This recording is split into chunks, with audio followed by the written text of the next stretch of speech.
ನಾವು ಕ್ರಯಕ್ಕೆ ಏನಾಗಿದ್ದೇವೆ, ಕೊಂಡುಕೊಳ್ಳೋದ್ರಿಂದ ನೀನು ಇನ್ನು ದಾಸನಲ್ಲ, ಗುಲಾಮನಲ್ಲ.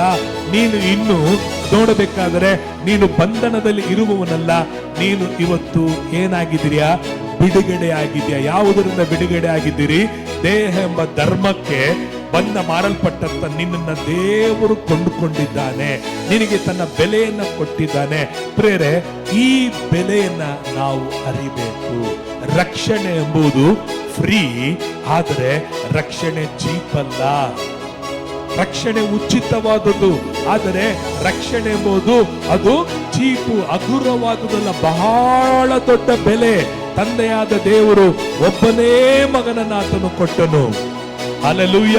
ದೇವದೂತರನ್ನ ಕೊಡಲಿಲ್ಲ, ಪ್ರವಾದಿಗಳನ್ನ ಆತನು ಕೊಡಲಿಲ್ಲ, ಅಥವಾ ಸೇವಕರುಗಳನ್ನ ಆತನು ಕೊಡಲಿಲ್ಲ. ಆತನು ಬೇರೆ ಯಾವುದೋ ಒಂದು ಗ್ರಹವನ್ನ, ನಕ್ಷತ್ರ